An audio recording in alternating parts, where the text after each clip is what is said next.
membaca kitab Ihya Ulumuddin. Itu biasanya adik-adik akan dapatkan banyak penjelasan tentang bahwa di dalam kita mengamalkan ajaran Islam itu lebih ke arah kita santai. Santai dalam artian positif ya, jangan dibayangkan negatifnya. Santai dalam artian positif karena ada hadis misalnya di dalam kitab Ihya itu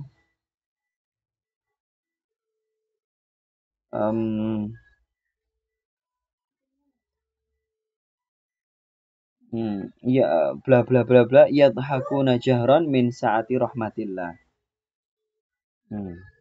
Ustadz lupa awalnya ya. Mohon maaf ini Ustadz baru habis perjalanan, baru turun ini. Baru turun. Langsung kita mulai ya, mohon maaf.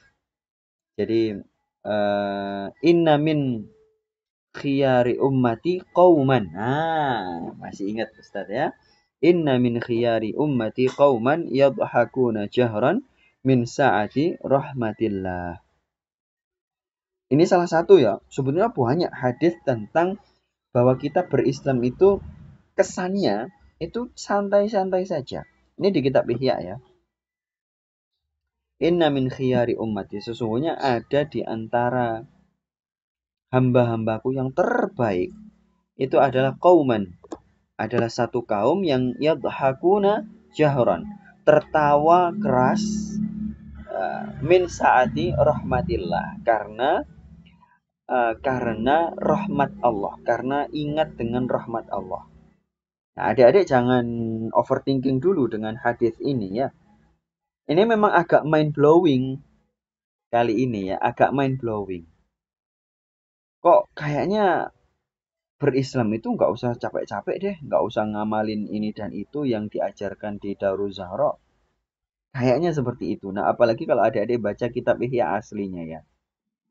Tapi itu adalah kesan adik-adik sekali lagi. Itu adalah kesan. Maksudnya adik-adik kan masing-masing kita kan punya alur pikiran sendiri-sendiri kan. Punya intelektualitas yang sendiri-sendiri juga. Beda-beda. Intelektualitasnya Ustadz Brili dengan Ukhti Ola, dengan Ukhti Sri, dengan Ummu Ruqayyah pasti beda-beda. Ya, kalau dalam bahasa yang agak kasar di orang Jawa, itu salah satu gurunya Ustadz Brili ngajarkan begini. Beda kepala, beda otak. Itu agak kasar memang ya. Beda kepala, beda otak. Ya, kita di Darul Zahra begitu kan, beda kepala, beda otak. Sehingga kita memahami sebuah kitab, kita memahami hadis, bahkan kita memahami Al-Quran, bisa jadi berbeda-beda. Nah, yang terpenting adalah kita punya sanad sampai Rasulullah. Nah, yang terpenting itu. Nah, sehingga Ustadz Brili lagi gencar-gencarnya ini dengan temannya Ustadz Brili, yaitu mempromosikan perbandingan mazhab.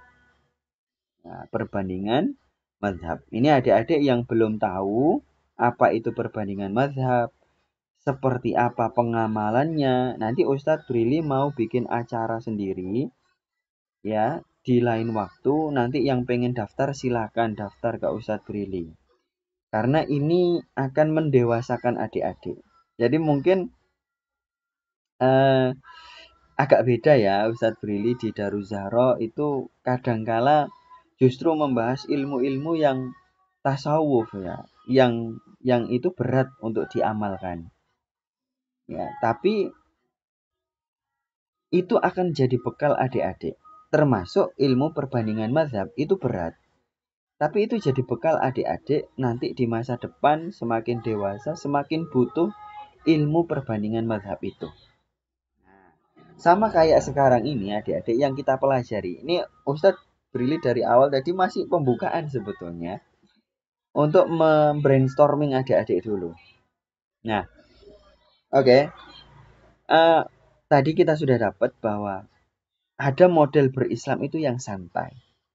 Akhirnya apa ini? Gini adik-adik. Akhirnya ketika adik-adik dikasih amalan ini, dikasih amalan itu, terus ada rasa males kan? Setiap manusia itu dikasih rasa males sebagai ujian. Akhirnya, amalan gitu aja kok nggak pernah diamalkan langsung oleh Rasulullah kok. Amalan gitu aja kok kan sunnah, nggak wajib. Amalan gitu aja kok. Allah maha, Allah kan maha Rahman, maha Rahim. Allah kan ngasih itu tanpa tanpa alasan. Ya, Allah ngasih kita itu bukan karena kita berdoa loh adik-adik. Ustadz sudah 2 kali mungkin di Darussalam mengingatkan dengan kalimat ini. Ya, apa Allah ngasih kita itu bukan karena kita berdoa. Bukan.